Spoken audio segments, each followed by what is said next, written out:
जी, अस्सलाम वालेकुम। चैप्टर 4 है स्टोइचियोमेट्री, इसको स्टोइचियोमेट्री भी पढ़ते हैं। इसकी रिवीजन स्टार्ट करते हैं। तो सबसे पहले इसकी definition, it is a branch of chemistry in which we study about the relative concentrations. Concentration मतलब molar concentration, active masses of reactants and products in a balanced chemical equation. तो सबसे पहले स्टोइचियोमेट्री में आपने याद ये रखना है कि एक इक्वेशन होनी चाहिए जो कि बैलेंस होनी चाहिए। उसमें रिएक्टेंट की और प्रोडक्ट की आपस में कंसंट्रेशन को इंटरचेंज करना, इसकी कंसंट्रेशन से इसकी कंसंट्रेशन फाइंड करना, इससे इसकी फाइंड करना, इक्वेशन बैलेंस हो, तो इसको आप स्टोइचियोमेट्री कहते हैं। तो इसमें सिर्फ दो ही चीज़ें रिक्वायर्ड है आपके पास, बैलेंस केमिकल इक्वेशन और रिएक्टेंट और प्रोडक्ट की कंसंट्रेशंस आपको फाइंड करनी है, या एक दी है दूसरी फाइंड करनी है, दूसरी दी एक फाइंड करनी है, इस तरह सारा कुछ। इसमें ना हमें रिएक्शन का टेम्परेचर के बारे में कुछ पता होना चाहिए, ना प्रेशर, उन सारी चीज़ें हम इग्नोर कर देते हैं, रेट वगैरह। ठीक है, तो इसको स्टडी करने के लिए सबसे पहले हमें एक मोल का पता होना चाहिए, कंसेप्ट ऑफ मोल। इसको समझाने के लिए सिंपली, मेरे पास एक हाइड्रोजन एटम है। आपने पढ़ा हुआ है इसका जो रिलेटिव एटॉमिक मास है वो 1 AMU होता है। ठीक है, इसी तरह हाइड्रोजन मॉलिक्यूल है, ये एलिमेंट था, ये कोवलेंट कंपाउंड है, इसलिए इसके साथ मॉलिक्यूल लगा, इसका 18 AMU होता है। ये आप पहले पढ़ चुके हैं, इसका रिलेटिव मॉलिक्यूलर मास होगा 2 + 16। NaCl आपके पास एक आयनिक कंपाउंड है, इसका फॉर्मूला यूनिट होता है, ये आपने 58.5 पढ़ा हुआ है, ये रिलेटिव फॉर्मूला मास होगा। अगर इनके मैं AMU को हटा के ग्राम लगा दूँ तो ये नाम चेंज हो जाएगा, ये रिलेटिव का नाम उतर जाएगा, एटॉमिक मास की जगह इसका नाम हो जाएगा ग्राम एटॉमिक मास, इसका नाम जब नाम हो जाएगा ग्राम मॉलिक्यूलर मास, इसका नाम हो जाएगा ग्राम फॉर्मूला मास, क्योंकि आपने ग्राम एक्सप्रेस कर दिया। और इसी को दूसरे अल्फाज में क्या कहते हैं, मोल कहते हैं। तो असल में अगर आप किसी भी एटॉमिक मास, मॉलिक्यूलर मास और फार्मूला मास का AMU हटा के ग्राम लगा दें, उसका मोलर मास बन जाता है, यानी कि वो मास होगा एक मोल के लिए, दिस इज कॉल्ड मोल। ठीक है, तो ये इसकी क्वांटिटेटिव डेफिनेशन है। क्या डेफिनेशन बनेगी, the atomic mass of an element, molecular mass of a covalent compound and a formula mass of an ionic compound is expressed in grams, it is called mole. Mass of one mole is called molar mass. फिर इसकी एक दूसरी definition है Avogadro's point of view से, collection of 6.0 to 10^23 number of particles is called 1 mole. Particles मतलब यानी कि number of atoms, number of molecules, number of formula units. अगर आपके पास गिवन चीज़ एलिमेंट है तो आप नंबर ऑफ एटम्स लिखेंगे, गिवन चीज़ कोवलेंट कंपाउंड है तो नंबर ऑफ मॉलिक्यूल्स लिखेंगे, गिवन चीज़ आयनिक कंपाउंड है नंबर ऑफ फॉर्मूला यूनिट लिखेंगे। तो एक मोल अगर इन तीनों में से कोई भी चीज़ होगी तो उसके अंदर कितने पार्टिकल्स होंगे, Avogadro's number 6.0 to 10^23, this is also the definition of mole. ठीक है, तो इसको एवोगैड्रोस नंबर कहते हैं, इसको सिंबल है capital N and capital A, और A आप लिखते हैं सबस्क्रिप्ट में। अच्छा जी, जैसे एग्जांपल्स देखें आप, अभी जो आपने एग्जांपल पढ़ी कि अगर हाइड्रोजन एटम 1 मोल हो तो वो 1 ग्राम होगा, और किसके बराबर होगा, इतने एटम्स के बराबर। वाटर 1 मॉलिक्यूल हो, वाटर के मॉलिक्यूल्स अगर 1 मोल है तो वो कितना है, 18 ग्राम है, और वो इतने मॉलिक्यूल्स होंगे। देखें, इधर एलिमेंट था तो एटम आ गया, इधर कोवलेंट कंपाउंड था तो मॉलिक्यूल आ गया, अब इधर आयनिक कंपाउंड आया तो इधर फॉर्मूला यूनिट्स आ गए। ठीक है, तीनों में देखो मोल्स पे डिपेंड करेगा वो एवोगैड्रोस नंबर, तीनों का मोल एक एक है, इस वजह से तीनों के पार्टिकल्स भी सेम है, मास तीनों का डिफरेंट है। इसके एक मोल में 1 ग्राम है, इसके एक मोल में 18 ग्राम है, इसके एक मोल में 58.5 ग्राम है, लेकिन पार्टिकल सेम है। तो 1 मोल इज इक्वल टू 6.0 × 10^23। अगर इसको 2 मोल कर दूँ, ये 2 ग्राम हो जाएगा, 12.04 हो जाएगा। ठीक है, फिर अगला जो टर्म है वो है molar volume, only applicable for gases, the volume of 1 mole of a gas is fixed. कोई भी गैस अगर 1 मोल हो उसका वॉल्यूम फिक्स होता है, कितना डिपेंड करता है कंडीशंस कौन सी है। अगर स्टैंडर्ड टेम्परेचर एंड प्रेशर है 0 डिग्री 273 1 ATM, तो उसकी वैल्यू होती है 22.414 DMQ। और अगर RTP हो यानी कि room temperature and pressure 25 degree Celsius हो तो 1 ATM हो, या आप उसमें भी ले सकते हैं MHG में या टॉर में 760 टॉर, 24 DMQ। आप इसको इस तरह याद रखें, देखें टेम्परेचर इधर ज़्यादा है, इधर टेम्परेचर 0 है, इधर 25 डिग्री, टेम्परेचर बढ़ाने से वॉल्यूम एक्सपैंड करता है, तो देखो 22 से 24 हो गया, याद करने में आसानी। DMQ को लीटर भी कहते हैं, तो ये 22.414 लीटर है, ये 24 लीटर है। इसको आप CM³ में कन्वर्ट करें, अब 1 DM³ यानी कि 1 लीटर 100,000 CM³ यानी कि 1000 ml के बराबर होता है। तो STP वाला बन जाएगा 22,414, 1000 से मल्टीप्लाई करके, तो अब यहाँ पे CM³ आ जाएगा, यहाँ मिलीलीटर आ जाएगा, और ये बन जाएगा 24,000 CM³ या मिलीलीटर। तो ये 4 वैल्यूज़ याद होनी चाहिए आपको, 22.414 DM³ या 22,414 CM³, 24 DM³ या 24,000 CM³, ये STP पे और ये RTP पे, ज़्यादा ये स्टैंडर्ड वैल्यूज़ यूज़ होती हैं। अब मोलर वॉल्यूम और मोल का आपस में क्या रिलेशन है, या कुछ फार्मूलाज हम आपको पता होने चाहिए मोल और मास के। सबसे पहला फार्मूला आपको याद होना चाहिए, number of moles is equal to mass over molar mass. इस फार्मूले को आप ऐसे भी लिख सकते हैं, मास फाइंड करना है तो मोलर मास उधर ले जाओ, ठीक है, ये पहला फार्मूला। दूसरा फार्मूला, number of moles is equal to number of particles over Avogadro. अगर आपको नंबर ऑफ पार्टिकल गिवन है तो आप एवोगैड्रो से डिवाइड कर दें, मोल्स आ जाएंगे। अब इसमें अगर आप नंबर ऑफ पार्टिकल फाइंड करने तो ये इधर जाकर मल्टीप्लाई हो जाएगा, ये फार्मूला बन जाएगा। अब ये फार्मूला जो बना है इसमें ये क्या है, मोल्स। मोल्स अभी आपने पढ़ा क्या होता है, मैथ्स ऑफ मोलर मैथ्स। इसको अगर मैं यहाँ पुट कर दूँ यहाँ पे तो फार्मूला ये नहीं बन जाएगा, नंबर ऑफ मोल का maths of molar maths multiply by Avogadro. इस फार्मूले में आपको पार्टिकल्स और मोल्स का रिलेशन मिला था, इस फार्मूले में आपको पार्टिकल्स का और मैथ्स का रिलेशन मिला है। आखिरी फार्मूला, number of moles equal to volume over molar volume. इधर पार्टिकल ओवर एवोगैड्रो था, इधर volume over molar volume. Volume find करना है तो मोलर वॉल्यूम इधर आके मल्टीप्लाई हो जाएगा। अगेन यहाँ पे नंबर ऑफ मोल की जगह मैथ्स और मोलर मैथ्स पुट करो, ये फार्मूला बने। ये टोटल फार्मूलाज हैं जो यहाँ पे यूज़ होंगे इस चैप्टर के अंदर। नेक्स्ट है एग्जाम्पल 4.1 आपकी बुक की, उसकी स्टेटमेंट आपने बुक से देखनी है। वॉल्यूम कहता फाइंड करें, एक गैस उसके मोल आपके पास हैं इतने 2.5 मोल्स। तो मोलर वॉल्यूम आपको पता है, उधर बुक में उन्होंने STP बताया हुआ है कि STP पे। तो नंबर ऑफ मोल आपको दिए हुए, वॉल्यूम आपने फाइंड करना। मोलर वॉल्यूम STP पे आपको पता है 22.414 है। इसको तो लाके मल्टीप्लाई करें, आंसर आ जाएगा 56.035 DM³ या लीटर। इसका CM³ में आंसर लगाना है तो 1000 से मल्टीप्लाई करना है। अच्छा, उसके बाद एक छोटा सा टॉपिक है, मोलर मैस और डेंसिटी का आपस में रिलेशन क्या है। डेंसिटी का सिंपल फार्मूला होता है mass over volume. Density is equal to mass over volume. Mass gram में होता है, वॉल्यूम DM³ में होता है। अगर मैं ये वॉल्यूम को मोलर वॉल्यूम कंसिडर कर लूँ, गैसेस की डेंसिटी ज़्यादातर यहाँ पे हम स्टडी करते हैं, तो अगर मैं कहता हूँ मेरे पास एक गैस है, उसका मोलर वॉल्यूम मैं ले लेता हूँ, तो अगर ये नीचे आप मोलर वॉल्यूम लेंगे, ऊपर आपको मैस किस में लेना पड़ेगा, मोलर मैस में। तो सिंपल मैस और वॉल्यूम को चेंज कर दिया आपने मोलर वॉल्यूम से और मोलर मैस से, ठीक है। तो ये सिंपल मैस था, ये मोलर मैस था, सिंपल वॉल्यूम था, ये मोलर वॉल्यूम है, ठीक है। तो ये फार्मूला याद रखना है आपने। डेंसिटी कैसे फाइंड करेंगे, molar mass divided by molar volume. Example 4.2 book की कहता है गैस उसका मोलर मैस बताएं अगर उसकी डेंसिटी इतनी है, और उसने STP बता दिया। ये आपकी स्टेटमेंट है, बुक से आपने देख लेनी है कि एक गैस है, उसकी डेंसिटी इतनी है, STP पे बताएं उसका मोलर वॉल्यूम कितना होगा। तो डेंसिटी उसने बता दी, मोलर वॉल्यूम आपने फाइंड करना है, मोलर मैस आपने फाइंड करना है। मोलर वॉल्यूम आपको पता है 22.414 होता है, वैल्यूज पुट कर आंसर आ जाएगा 32.03। और ये कौन सी गैस है, ऑक्सीजन। आपकी बुक पे यहाँ पे AMU लिखा हुआ है, वो तब होता अगर मॉलिक्यूलर मैस पूछा होता। अब उन्होंने मोलर मैस पूछा तो ग्राम पर मोल या ग्राम। अच्छा, उसके बाद आ जाती है स्टिचोमेट्रिक कैलकुलेशन एंड मोल रेशियो। यहाँ से आपका थोड़ा न्यूमेरिकल पार्ट शुरू होता है, स्टिचोमेट्रिक कैलकुलेशन एंड मोल रेशियोज। अब आपने स्टिचोमेट्री अप्लाई करनी, कैसे रिएक्टेंट से रिएक्टेंट के मोल फाइंड होते हैं, कैसे रिएक्टेंट से प्रोडक्ट के, कैसे प्रोडक्ट से रिएक्टेंट के, वो सारा कुछ। इसके लिए आप ये एग्जाम्पल समझें। पहले मेरे पास एक एग्जाम्पल है, 2H2 + O2 goes to 2H2, तीनों गैसेज में। ये एक आपको बैलेंस्ड केमिकल इक्वेशन दी हुई है, जो कि स्टिचोमेट्री का एक बेसिक पार्ट है, बैलेंस्ड केमिकल इक्वेशन। इस इक्वेशन को रीड करने का तरीका देखना है आपने। पहला तरीका, इसको मोल्स के हिसाब से रीड करते हैं। जो यहाँ पे इक्वेशन में यहाँ पे जो चीज़ दी होती है, यहाँ पे 1 है, ये 1 होगा, ये 2 है, ये होते हैं मोल्स। तो ये बताती है कि 2 moles of hydrogen gas plus 1 mole of oxygen gas react with each other and form 2 moles of water, एक तरीका। दूसरा तरीका, इसको मैस के हिसाब से रीड करते हैं। H2 का मैस होता है 2 ग्राम, तो 2 मोल है, 2 2 4 ग्राम। O2 32 ग्राम, एक ऑक्सीजन 16 होता है तो O2 32 ग्राम। H2 का होता है 18 मल्टीप्लाई बाय 2 36, तो 4 gram plus 32 gram is equal to 36। याद रखिए, जो बैलेंस केमिकल इक्वेशन होती है एक लॉ फॉलो करती है, उस लॉ को कहते हैं law of conservation of mess. Conservation of mess, जितना मैस रिएक्टेंट का होगा उतना ही प्रोडक्ट का होगा। 32 + 4 36 and 36 balance chemical equation law of conservation of mess को फॉलो करती है, ठीक है। अब इसको हम स्टडी करते हैं on the basis of number of particles. ये 2 मोल्स है तो इसमें कितने पार्टिकल्स होंगे, 2 मल्टीप्लाई बाय एक अगर 1 मोल होता तो उससे एवोगैड्रोस नंबर होता है, यानी कि 6.02 × 10⁻23। अब ये 2 मोल है तो 2 से मल्टीप्लाई कर देंगे, इधर 1 मोल है तो 1, इधर 2 है 2 से मल्टीप्लाई कर देंगे। अब इसको मोलर, क्योंकि तीनों गैसेज हैं तो मोलर वॉल्यूम के हिसाब से करते हैं। 1 मोल में कितना वॉल्यूम होता है, मोलर वॉल्यूम 22.414, 2 मोल है तो 2 से मल्टीप्लाई कर दो, इधर 1 मोल है, इधर भी 2 मोल है। तो 1 2 3 4 तरीके से आपने इस इक्वेशन को रीड कर लिया।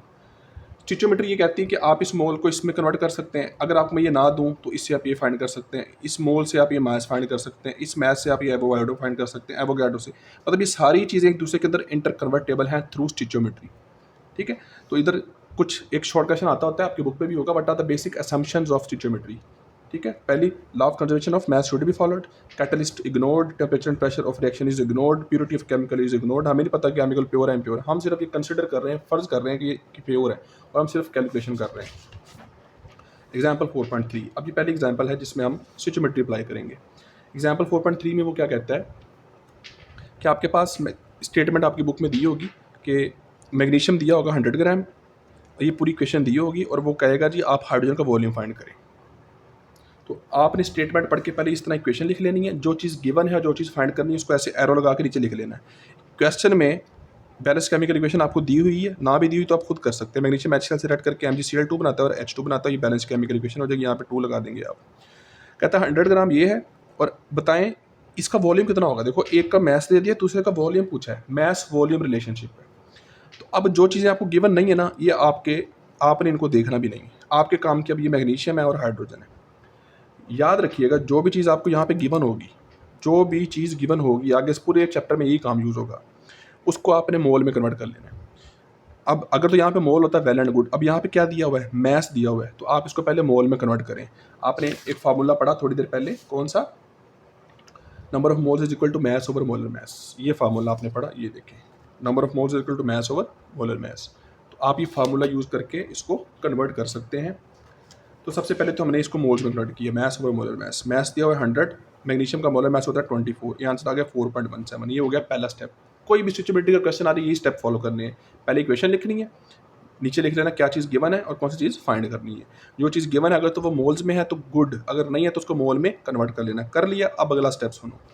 जो चीज़ आपने फाइंड करनी है उसको आपने रखना है इस साइड पे, जिस चीज़ से फाइंड करना है उसको रखना है इस साइड पे। अब जो चीज़ जिस चीज़ से आपने फाइंड करना है वो इस साइड पे रख ली मैंने, जो चीज़ फाइंड करनी है उसको इस साइड पे रख लिया। अब आप इक्वेशन में देखो इसके कितने कितने मोल गिवन है। इक्वेशन में ये कितने मोल है, 1, ये भी कितना है 1। अब देखो अगर ये 1 मोल है तो ये भी कितना है 1 मोल है। अब ये 100 ग्राम हो तो कितने मोल आया है 4.17। अगर ये 4.17 मोल हो तो फिर ये कितना होगा, x लिख लो यहाँ पे, क्रॉस मल्टीप्लाई करो, x कितना आ गया 4.1। अब ये हमारे पास x यानी कि हाइड्रोजन के क्या आ गए हैं मोल, लेकिन हमने हाइड्रोजन का क्या फाइंड करना है, हमने हाइड्रोजन का वॉल्यूम फाइंड करना है। तो आपको फार्मूला पता है, आपने फार्मूला और पढ़ा था, volume is equal to number of mole multiply by molar volume. Mole आ गया, मोलर वॉल्यूम से मल्टीप्लाई कर दो, तो ये देखो 4.17 मल्टीप्लाई बाय 2, एक आपको स्टेटमेंट में STP लिखा होगा उन्होंने, ठीक है, मल्टीप्लाई किया तो ये आंसर आ गया। ये हो गया पहला न्यूमेरिकल। आगे असेसमेंट का क्वेश्चन है आपकी बुक में, असेसमेंट 4.2, सेम इसी तरह का क्वेश्चन है। जिंक का अब उसने क्या किया, अब उल्टा कर दिया। अब उसने इसका वॉल्यूम देख के इसका मैस पूछ लिया, पहले इसका मैस देख के इसका वॉल्यूम पूछा था, ठीक है। तो उसी तरह का क्वेश्चन है तकरीबन। अब हम क्या करेंगे, गौर से देखिएगा। अब हम पहले ये जो चीज़ गिवन है इसको मोल में कन्वर्ट करेंगे। तो पहले इसके मोल फाइंड करो, number of moles equal to volume over molar volume. Volume दिया हुआ है, किस में दिया हुआ है, cm³ में, तो मोलर वॉल्यूम भी आप cm³ में ले लो। STP पे 22.414 dm³ होता है और cm³ कितना होगा 2414 cm³। या दूसरा तरीका आप इसको dm³ में कन्वर्ट कर लो, मर्जी है आपकी। तो ये 100 डिवाइडेड बाई 22/4, ये आंसर आ गया 0.00446, ठीक है। ये आपने कैलकुलेशन आप खुद भी करनी है, कोई गलती हो तो मुझे बता देना है, मैंने तेज़ी में की, गलती भी हो सकती है। अब ये तो हमारे किसी काम के नहीं है, हम किसको देखेंगे, इसको और इसको। जो चीज़ फाइंड करनी है उसको इस साइड पे, जिस चीज़ फाइंड करना है उसको इस साइड पे। ये भी 1 मोल, ये भी 1 मोल, 1 1। अब ये कितना आया 0.0046, ये कितना होगा, क्रॉस मल्टीप्लाई करो, आंसर आ गया। हमने क्या फाइंड करना है, मैस, हमारे पास क्या है मोल्स, तो number of moles is equal to mass over molar mass. Mass find करना है, नंबर ऑफ मोल्स को मोलर मैस मल्टीप्लाई कर दो, तो number of moles multiply by molar mass. 63.5 होता है जिंक, याद रखना है इसका मोलर मैस, 63.5 ग्राम पर मोल, मल्टीप्लाई किया, ये आंसर आ गया। आगे चलते हैं जी।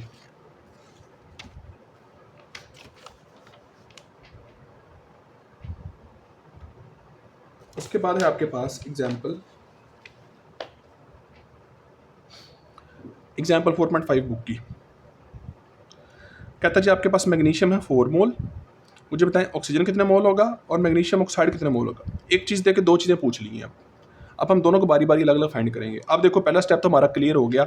अगर तो ये मोल में नहीं दिया होता हम इसके पहले मोल निकालते, लेकिन ये पहले ही मोल में दिया हुआ है, ठीक है। तो अब सिंपली आपने क्या करना है, इसको पहले इससे कंपेयर कर लो, फिर इसको आप इससे कंपेयर कर।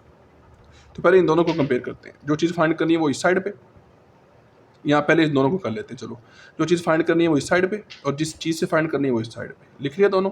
इक्वेशन में ये कितने मोल है 2 मोल, ये भी कितने मोल है 2 मोल।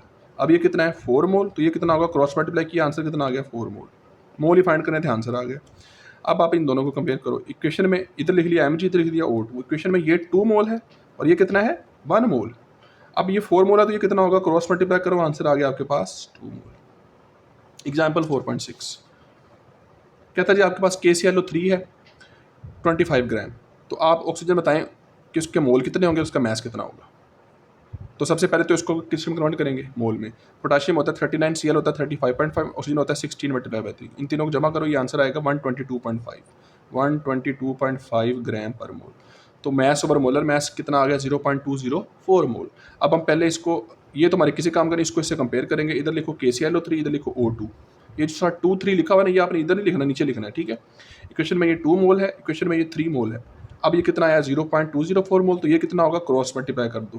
क्रॉस मल्टीप्लाई करने के बाद जो आंसर आया वो इतने आया है। हमने मोल फाइंड कर लिया, इसका क्या फाइंड करना है, मैस फाइंड करना है। तो number of moles equal to mass over molar mass, formula आपने पढ़ा था, number of moles is equal to mass over molar mass. तो मैस फाइंड करना है, नंबर ऑफ मोल्स को मोलर मैस से मल्टीप्लाई कर दो। तो हम, ये ऑक्सीजन 32 होता है, 32 से मल्टीप्लाई किया, ये आंसर आ गया। Example 4, assessment 4.3। असेसमेंट 4.3 में भी ऐसा ये कहता है, ये 490 ग्राम है, आप इसका वॉल्यूम फाइंड करो। अभी हमने इसका मोल फाइंड किया, अब आपने क्या फाइंड करना है, वॉल्यूम। तो सेम वैसे ही पहले इसको किस में कन्वर्ट करेंगे, मोल्स में। तो 490 डिवाइडेड बाई 122.5, तो ये कितना आ गया, 4 मोल। अब इन दोनों को कंपेयर करो, इक्वेशन में ये 2 मोल है, ये 3 मोल है, ये देखो 2 3। अब ये 4 मोल है, तो ये कितना हो जाएगा, 6 मोल।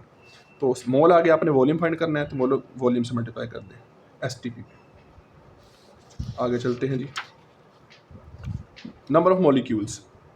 अच्छा, एक और चीज़ फाइंड करनी है, मोलर वॉल्यूम भी फाइंड करना है और नंबर ऑफ मॉलिक्यूल्स भी फाइंड करने हैं। मोलर वॉल्यूम आपने फाइंड कर लिया, अब नंबर ऑफ मॉलिक्यूल्स का आपने फार्मूला पढ़ा था, नंबर ऑफ पार्टिकल्स। पार्टिकल्स आपको पता है, नंबर ऑफ एटम्स भी हो सकते हैं, नंबर ऑफ मॉलिक्यूल्स भी हो सकते हैं, नंबर ऑफ फॉर्मूला यूनिट्स भी। अब जो चीज़ गिवन, अब O2 ऑक्सीजन है तो उसका मॉलिक्यूल होंगे, divided by Avogadro's is equals to mole, ये आपने फार्मूला पढ़ा है। अब पार्टिकल्स फाइंड करने हैं, मॉलिक्यूल्स, तो एवोगैड्रो को मल्टीप्लाई करते हैं नंबर ऑफ मोल से, ये आंसर आ गया, ठीक हो गया। Example 4.7 very important long question के पॉइंट ऑफ व्यू से। इसकी पूरी स्टेटमेंट आप बुक पे पढ़ेंगे, उसने लिखा हुआ जी, सल्फ्यूरिक एसिड आपके पास 20 ग्राम है, आप उसकी 3 चीज़ें फाइंड करें। पहली चीज़, number of sulphuric acid molecules find करें, ठीक है। फिर वो आप उसके अंदर हाइड्रोजन आयन फाइंड करें, सल्फेट आयन फाइंड करें, और फिर इनका मैस फाइंड करें, हाइड्रोजन का भी और सल्फेट का भी। तो सबसे पहले तो हमें सल्फ्यूरिक एसिड गिवन है ग्राम में, हम इसको मोल में कन्वर्ट कर लेते हैं। तो मैस और मोलर मैस, इसका ये 1 मल्टीप्लाई बाई 2, सल्फर होता है 32 और ऑक्सीजन होता है 16 इंटू 4, तो ये आ जाएगा 98 ग्राम पर मोल इसका मोलर मैस। तो 20/98 आंसर आ जाएगा 0.204 मोल। तो सबसे पहले आपने H2SO4 के नंबर ऑफ मॉलिक्यूल्स फाइंड करने हैं, यानी कि नंबर ऑफ पार्टिकल्स फाइंड करने हैं। तो क्या फार्मूला था, number of particles equal to number of mole multiply by Avogadro's number, ठीक है। तो आप इनको मल्टीप्लाई कर दो, ये आपके पास आ गए इसके नंबर ऑफ मॉलिक्यूल्स। अगला आपने क्या फाइंड करना है, number of hydrogen ions and number of sulphate ions. अब इसको आयोनाइज कराओ। आपको पता है जब सल्फ्यूरिक एसिड आयोनाइज होता है, 2 हाइड्रोजन आयन देता है और 1 सल्फेट आयन देता है, 2 हाइड्रोजन आयन और 1 सल्फेट आयन। तो इक्वेशन में पहले हाइड्रोजन आयन और इसको कंपेयर करते हैं। ये कितने मोल है, 1 मोल, यानी कि इसका 1 मॉलिक्यूल है, तो ये कितने प्रोड्यूस हो रहे हैं, 2 प्रोड्यूस हो रहे हैं। अब ये कितने हैं, कितने आए हैं मॉलिक्यूल्स इसके, इतने मॉलिक्यूल्स हो तो ये कितने प्रोड्यूस करेगा, x। क्रॉस मल्टीप्लाई करो, आंसर आ गया। इसी तरह इसको और इसको कंपेयर करो, अगर ये 1 मॉलिक्यूल है तो ये कितने प्रोड्यूस हो रहे हैं, 1। तो अब ये इतने हैं तो ये कितने होंगे, उतने ही हो जाएंगे क्रॉस मल्टीप्लाई करके। तो ये आगे इनके आयंस। अब हमने फाइंड करना है इनका मैस कितना है। अब जरा गौर से समझना है, नंबर ऑफ पार्टिकल्स बड़ा formula, number of particles is equal to mass over molar mass multiply by. अब नंबर ऑफ पार्टिकल्स यानी कि नंबर ऑफ हाइड्रोजन आयंस भी आपके पास आ चुके हैं, नंबर ऑफ सल्फेट आयंस भी आ चुके हैं। सिर्फ आपने क्या करना है, मैस इसका फाइंड करना है। मोलर मैस भी आपको इनको पता है, हाइड्रोजन का कितना होता है 1, सल्फेट का भी निकाल लेते हैं और एवोगैड्रो से मल्टीप्लाई कर देते हैं। ये फार्मूला है, number of hydrogen ion is equal to mass over molar mass multiply by Avogadro. ये कितने आए हैं, अभी आपने फाइंड किए 2.456। मैस फाइंड करना है आपने, मोलर मैस हाइड्रोजन का 1 होता है, इसे मल्टीप्लाई करो, सारा कर करा के आंसर कितना आ गया 0.411 ग्राम। फिर नंबर ऑफ सल्फेट आयंस आपके कितने आए हैं, ये मैस फाइंड करना, मोलर मैस 96, क्यों, सल्फर होता है 32 और ये होता है 16 मल्टीप्लाई बाय 4, तो ये आंसर आ जाएगा इतना। अगर आपको लगता है आपका क्वेश्चन सही है कि गलत है, आप इन दोनों को जमा करो, तकरीबन 20 नहीं बन रहा। देखो ये 20 ग्राम था, ये दोनों भी कितने आए हैं 20, तो law of conservation of mess follow हो गया, ठीक है। अगर आपका आंसर बिल्कुल 20 के करीब करीब आ रहा है तो फिर आपका क्वेश्चन ठीक है। लो जी, ये आपका पहला पोर्शन ख़त्म हो गया स्टिचोमेट्री का। इसमें आपने सिंपली, मैं थोड़ा रिवाइज कर देता हूँ क्या किया है। आपने सिंपली क्या किया है, मैस से मैस फाइंड किया है, मैस से मोल फाइंड किया है, मैस से वॉल्यूम फाइंड किया, पार्टिकल फाइंड किया, ये चीज़ें फाइंड की हैं। इसके अलावा आपने कोई चीज़ फाइंड नहीं की। अब थोड़ा मूव करते हैं सॉल्यूशन स्टिचोमेट्री की तरफ, इस चैप्टर का सेकंड पार्ट है। सॉल्यूशन स्टिचोमेट्री क्या कहती है, सबसे पहले तो सॉल्यूशन जहाँ पे भी वर्ड आ जाए वहाँ पे आप मोलैरिटी का वर्ड यूज़ करते हैं। सॉल्यूशन हम मोलैरिटी में लेते हैं। मोलैरिटी क्या होती है, number of moles per unit volume, number of moles per unit volume. इसका फार्मूला यूनिट क्या होगा, mole over DM cube, mole per DM cube. Number of mole की जगह अगर मैं नंबर ऑफ मोल की जगह mass over molar mass put कर दूं तो फार्मूला क्या बन जाएगा, mass over molar mass multiply by volume in DM cube. Condition याद रखना, इसका वॉल्यूम हमेशा आप डीएम क्यूब में लेंगे, ठीक है। इसकी एग्जांपल है, कमर्शियल एचसीएल आप बाजार से खरीद के लाए, उसके ऊपर लिखा होता है 37%, ये 12.1 मोलर। कमर्शियल सल्फ्यूरिक एसिड आप बाजार से जो खरीद के लाते हैं उसके ऊपर लिखा होता है 18 मोलर या 98%। अभी 37 और 98 ये तो मैस ओवर वॉल्यूम रिलेशन है, ठीक है। ये जो मोलर लिखा हुआ है ना साथ इनके, ये मोलर, ये 12 मोलर और 18 मोलर, ये है number of mole over volume in DM cube. इसका मतलब है आपने 12.1 मोल लिया है एचसीएल, उसको कितने पानी में डाल दिया, 1 डीएम क्यूब में। 1 डीएम क्यूब यानी कि 1 लीटर में। इधर 18 मोलर आपने सल्फ्यूरिक एसिड लिया, आपने उसको 1 डीएम क्यूब में डाल दिया। अब 18 मोलर कैसे लेंगे आप पढ़ चुके हैं, ठीक है, मोलैरिटी में। मैस ओवर मोलर, मैस आप कितना लेंगे सारा कुछ वो अलग चीज़ है, कैसे सोल्यूशन बनाते हैं। अब अगर तो स्टिचोमेट्री के अंदर आपने मोलैरिटी यूज़ कर ली तो आप उसको सोल्यूशन स्टिचोमेट्री कहेंगे। अभी तक आपको मैस गिवन होता था या वॉल्यूम गिवन होता था या पार्टिकल्स गिवन होते थे, अब आपको मोलैरिटी भी गिवन होगी। अब एक एक्स्ट्रा फार्मूला आपके पास आ गया, वो ये वाला है, number of mole over volume या mass over molar mass multiply by volume DM cube. जैसे एग्जांपल 6.8 है, वो कहता है यूरिया है आपके पास, यूरिया, उसका ये फार्मूला होता है, इसको ऐसे भी लिखते हैं बंद करके, NH2 ट्वाइस CO। कहता है इसका मैस 40 ग्राम है और ये मेरे पास है 50 cm क्यूब, तो आप मुझे इसकी मोलैरिटी बताएं। तो मैस दे दिया उसने, वॉल्यूम 50 cm क्यूब दिया, तो उसको डीएम क्यूब में कन्वर्ट करेंगे। तो आपको पता है 1 DM cube is equal to 1000 cm cube. तो अगर आपने cm क्यूब से डीएम क्यूब में जाना है तो 1000 से डिवाइड करेंगे तो 0.4 डीएम क्यूब आ गया। अब ये वाला फार्मूला लगा दें, mass for molar mass multiply by volume. तो मैस आपको कितना दिया हुआ, 40 ग्राम। मोलर मैस आप इसका फाइंड कर लो, ये 14 + 2, ये 14 + 2, ये 16, ये 16, ये 12, तो आंसर आ जाएगा 60। तो ये 40 over 60 multiply by 1 over volume in DM cube, कितना वॉल्यूम, 0.5, आंसर आ गया इतना। ये जो मोलैरिटी है इसका यूनिट मोल पर डीएम क्यूब होता है, इसको आप कैपिटल M भी लिखते हैं, मोलर, ठीक है। एग्जाम्पल 4.9, अब इसको स्टिचोमेट्री में यूज़, ये तो सिंपल क्वेश्चन था ना मोलैरिटी का, अब इसको स्टिचोमेट्री में यूज़ करते हैं, रिएक्टेंट से प्रोडक्ट कैसे फाइंड करेंगे। ये आपको उसने एक इक्वेशन दी हुई है, AgNO3 NaCl सिलेक्ट करके ये बना रहा है। कहता अगर आपके पास AgNO3 250 cm क्यूब हो और 0.1 मोलर हो तो आप मुझे बताएं AgCl का मैस कितना होगा। अब देखिए मोलैरिटी आ गई। अगर इस तरह का क्वेश्चन आपको आ जाए जिसमें मोलैरिटी गिवन हो तो आप समझिए कहाँ से आया, सोल्यूशन स्टिचोमेट्री से। फ़ौरन आपके जहन में ये वाला फार्मूला आना चाहिए। अब क्या स्टेप था, पहला जो चीज़ भी गिवन हो उसको किस में कन्वर्ट करना है, मोल में। फिर उसको मोल से इसके मोल फाइंड करेंगे, इसके मोल से जो भी फाइंड करना हो, आपके पास फार्मूले पता है आप। अब इस डाटा से आप क्या फाइंड करेंगे, मोल। फार्मूला आपके पास पता है, molarity is equal to number of mole over volume. अब मोलैरिटी भी दी हुई है उसने, वॉल्यूम भी दिया हुआ है, देखो मोलैरिटी भी दी हुई है, वॉल्यूम, नंबर ऑफ मोल आ जाएंगे, तो number of mole is equal to इसको उधर जाकर मल्टीप्लाई कर दो, ठीक है। लेकिन करेंगे क्या वाले, CM क्यूब को डीएम क्यूब में कन्वर्ट करेंगे, 1000 से डिवाइड किया तो ये आ गया 0.25। तो पहले इसके मोल फाइंड करते हैं, number of moles equal to molarity multiply by volume in DM cube. Molarity 0.1 है तो ये आ गया मोल्स। अब इसके मोल को इसके मोल से कंपेयर करेंगे, बाकी हमारी काम की चीज़ ही नहीं है। इक्वेशन में ये भी 1 मोल है, ये भी 1 मोल, 1 मोल और ये भी 1 मोल। ये 0.025 है तो ये कितना होगा, 0.0, यानी कि x लिख के क्रॉस मल्टीप्लाई करो, इतना ही आंसर आ जाएगा। मोल आगे हमने इसका क्या फाइंड करना है, मैस फाइंड करना है। तो number of moles equal to mass over molar mass, number of moles equal to mass over molar mass. हमने मैस फाइंड करना है, molar mass number of mole से मल्टीप्लाई होगा, तो 0.025।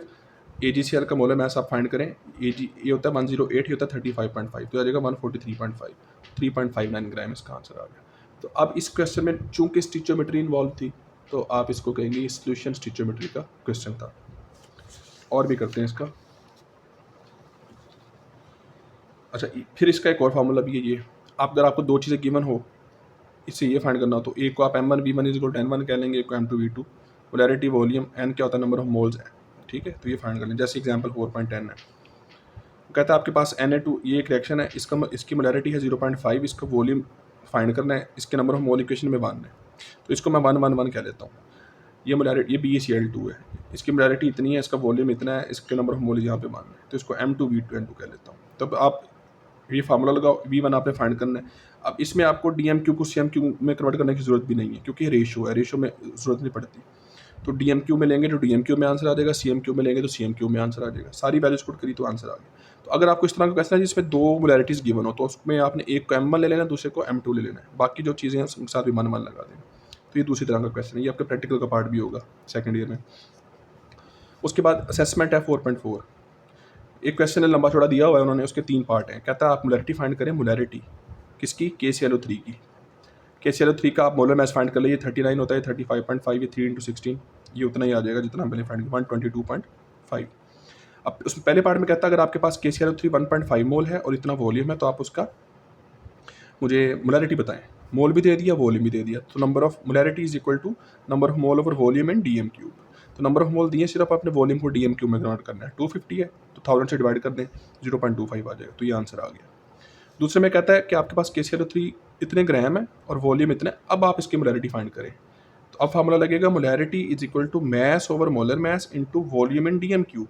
अब वॉल्यूम तो DM क्यूब में ये सिर्फ आपने मैस ओवर मोलर मैस कर देना है, तो 75 ओवर 122.5 1 ओवर आंसर। तीसरे में क्या किया उसने, तीसरे में मैस दिया और वॉल्यूम दिया CM क्यूब में, तो DM क्यूब में कन्वर्ट करो, mass over molar mass multiply by volume answer. ठीक है, अच्छा जी, इसी असेसमेंट का अगला क्वेश्चन है, एक और होगा वो मैंने छोड़ दिया, शायद थर्ड है।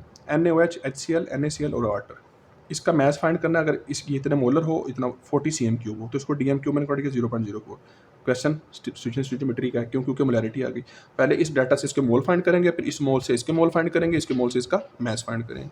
तो मोल्स फाइंड करने हैं, molarity multiply by volume. Molarity कितनी 0.5, वॉल्यूम कितना है 0.04, तो ये आंसर आ गया 0.02 मोलर। अब इन दोनों को कंपेयर करते हैं, इक्वेशन में ये 1 मोल, ये भी 1 मोल। अब ये कितना 0.02, तो क्रॉस मल्टीप्लाई करो, ये 0.02 मोल आ गया। हमने मैच फाइंड करना है तो इसका मोलर मैच से मल्टीप्लाई कर दो। NaH ये 23 होता है, ये 16 होता है, ये 1, ये आ जाएगा 40 ग्राम पर मोल, तो ये आंसर आ गया 0.8 ग्राम। अच्छा जी, उसके बाद ये कुछ एक्सरसाइज के शॉर्ट क्वेश्चन है, मैंने इधर ही करने लगा हूँ, या आपके एक्सरसाइज के शॉर्ट क्वेश्चन होगा।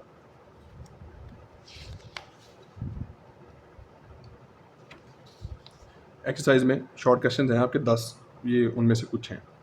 पहला क्वेश्चन है क्वेश्चन नंबर 2 एक्सरसाइज का, उसका पहला क्वेश्चन, उसमें उसने पूछा हुआ है जी आपसे, स्टेटमेंट होगी कि अगर आपके पास 49 ग्राम सल्फ्यूरिक एसिड हो और 49 ग्राम ही फास्फोरिक एसिड हो, तो इनके जो हैं नंबर ऑफ मॉलिक्यूल सेम आ रहे हैं, लेकिन इनके नंबर ऑफ एटम्स डिफरेंट आ रहे हैं, तो इस चीज़ को आपने प्रूफ करना है। ये स्टेटमेंट होगी। 49 gram of sulphuric acid and 49 gram of phosphoric acid have same molecules but different atoms, justify, ये क्वेश्चन है आपका। तो पहले तो इन दोनों के मॉलिक्यूल्स फाइंड कर लेते हैं। Number of molecules of sulphuric acid, mass over molar mass multiply by Avogadro, क्योंकि मैस दिया हुआ है, अगर मोल दिए तो number of mole multiply by Avogadro होता। तो मैस कितना 49, सल्फ्यूरिक एसिड का मोलर मैस निकालो, ये 1 मल्टीप्लाई बाय 232 एंड ये आएगा आपके पास 98। तो mass over molar mass multiply by Avogadro, answer आ गया इतना। फास्फोरिक एसिड का मोलर मैस भी 98 ही होता है, तो 49 ओवर 98, दोनों के मॉलिक्यूल सेम आ गए। तो पहली चीज़ तो प्रूफ हो गई कि दोनों के मॉलिक्यूल सेम आएंगे, क्योंकि दोनों का मोलर मैस सेम है। अब नंबर ऑफ एटम निकालते हैं। अब देखो सल्फ्यूरिक एसिड के अंदर कितने एटम होते हैं, अगर एक सल्फ्यूरिक एसिड हो उसके अंदर कितने एटम है, 7 है ना, 4 + 5 + 2 7, एक मॉलिक्यूल हो तो 7 एटम है। अब कितने मॉलिक्यूल आए हैं, 3.0 × 10⁻23, इतने हो तो कितने होंगे, क्रॉस मल्टीप्लाई करो, इतने आ गए। फास्फोरिक एसिड अगर एक हो उसके अंदर 8 एटम होते हैं, तो अगर इतने होंगे तो मल्टीप्लाई करो, तो ये सेम नहीं आ रहे, तो एटम्स इनके डिफरेंट आ रहे हैं, मॉलिक्यूल सेम आ रहे हैं, ये जस्टिफाई हो गया। अगला क्वेश्चन होगा, स्टेटमेंट दी होगी उन्होंने कि क्या कोई दो ऐसी गैसेज हैं जिनका मैस डिफरेंट हो लेकिन उनका वॉल्यूम सेम हो। ये क्वेश्चन है कि any two gases having different masses but same volume, तो answer is yes it is possible. जैसे मेरे पास CH4 है, अगर ये 1 मोल हो, कितनी हो, 1 मोल, और हाइड्रोजन गैस ये भी 1 मोल हो, दोनों 1 मोल है, तो दोनों का कितना वॉल्यूम होगा, मोलर वॉल्यूम होगा STP पे, लेकिन दोनों का मैस देखो, इसका 16 ग्राम है, इसका 2 ग्राम है। तो देखो मोल और वॉल्यूम आपस में कंपेरेबल होते हैं, मैस से नहीं कंपेरेबल होता। फिर उसके लिए दिया होगा जी अगला क्वेश्चन, हाँ उसने पूछा हुआ है, इस तरह का क्वेश्चन होगा कि आपके पास वाटर है और दोनों का मैस उन्होंने सेम दिया होगा, और उन्होंने कहा हुआ जी both have same number of molecules, क्या बात ठीक है? तो इसमें गलती इस तरह की है कि वाटर के नंबर ऑफ मॉलिक्यूल्स होते हैं और NaCl आयनिक के बड़े से फार्मूला यूनिट्स होते हैं। तो आपकी जो बुक में क्वेश्चन है उसने यहाँ पे भी मॉलिक्यूल लिखा हुआ है, NaCl के मॉलिक्यूल नहीं हो सकते, इसके फार्मूला यूनिट होते हैं, तो ये स्टेटमेंट गलत है। फिर नंबर 8 में उसने ये दिया हुआ है कि इसके 2 मोल है, इसके 1 मोल है, इसके 2 मोल है। तो ये इसने पूछा था कि क्या ये क्वेश्चन ठीक है, तो मेरे ख्याल आपकी बुक में यहाँ पे उन्होंने 4 लिखा हुआ है, शायद यहाँ पता नहीं क्या, यहाँ पे 2 कर लेना है आपने। तो ये क्वेश्चन अब फॉलो कर रही है law of conservation of mass. फिर क्वेश्चन नंबर 3 आपकी बुक का होगा, उसका क्वेश्चन 2 है, moles of oxygen atom in 0.03 copper sulphate. कहता है ये आपके पास 0.037 ग्राम कॉपर सल्फेट .5H2 हो, आप इसमें मोल्स ऑफ ऑक्सीजन, इसमें सिर्फ ऑक्सीजन के मोल बताने हैं कितने हैं। सबसे पहले तो इसको मोल्स में कन्वर्ट करो, क्योंकि मैस दिया हुआ है, तो मैस ओवर मोलर मैस ये होता है 63.5, ये होता है 32, ये होता है 16, वाटर 18 होता है, 18 को 5 से मल्टीप्लाई करो तो टोटल करोगे आंसर आएगा 249.5। तो ये इतने मोल्स आ गए। अब आप इधर लिखो कॉपर सल्फेट, इधर लिखो नंबर ऑफ ऑक्सीजन एटम। इसमें ऑक्सीजन फाइंड करो कितने हैं, 4 ये हैं, 5 9। अगर ये 1 मोल हो तो इसमें 9 ऑक्सीजन एटम है। अब ये कितना है, इतने मोल, तो कितने ऑक्सीजन एटम होंगे, क्रॉस मल्टीप्लाई कर लो। जब आप क्रॉस मल्टीप्लाई करेंगे तो आपके पास इतने आ जाएंगे।